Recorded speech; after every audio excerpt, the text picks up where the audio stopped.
thing I want to talk about, are there good things that come out of these 3 stages of life? Are there I wouldn't even say benefits, but are there things we can look forward to? Are there positive outcomes? Like, because I'm depressed right now, okay? This conversation is like it's depressing, right? So what might we be able to look forward to as we go through this stage of life?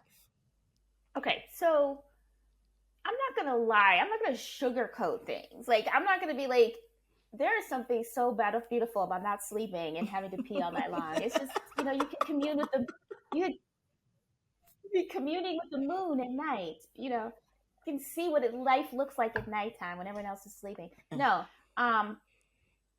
one of the things, I mean, to me, and I started my podcast and sort of selfishly because I wanted to hear how other women had, progressed through menopause or perimenopause and then post, like, living out the other side.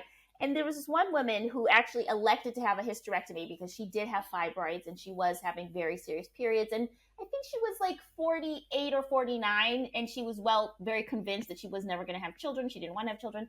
And for her, she was like, the joy of throwing away all my tampons, of not having to deal with the period. She's like, I am so happy. She's like, I wanted to have a party. And when you think about it, and that's the next service of My Bloody Hell. Menopause parties. No more period parties. Yes. Start planning them, honey. The thing is, people look. So this is very interesting. So in traditional Chinese cultures and other Asian cultures, the word for menopause is second spring.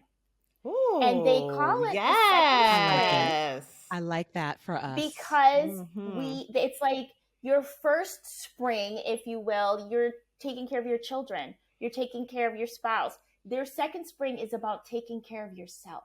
That's how they conceptualize menopause.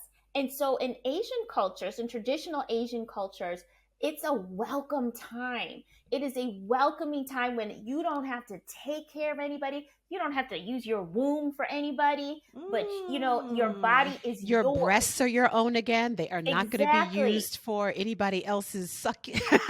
You're not nourishing anybody but yourself. Exactly. And it's actually looked at that as like your body has been used for so many other people, metaphorically or physically, right? But you don't have to have that thought anymore that this body could be taken over by, the need to take over somebody else, to take care of somebody else. I think that's beautiful. And interestingly, that mentality, there is also data that shows that women in traditional Asian societies, not Asian Americans, because poor things live in America where shit's stressful, but in traditional Asian societies, Asian women have less severe menopausal symptoms than, less hot flashes, less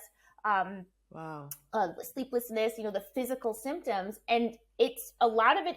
Some people look at diet, maybe it's the soy in the diet, but also very much looking at the mental, the way that it is conceptualized, that level and that almost celebration of having passed through to this second spring, it is celebratory. It is not the way we think, I can't have babies anymore. I'm no longer a woman.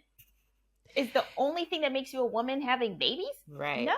I mean, we've talked about that several times. Yeah. But there's also, I think, in Asian culture, the more reverence for being older and being an elder.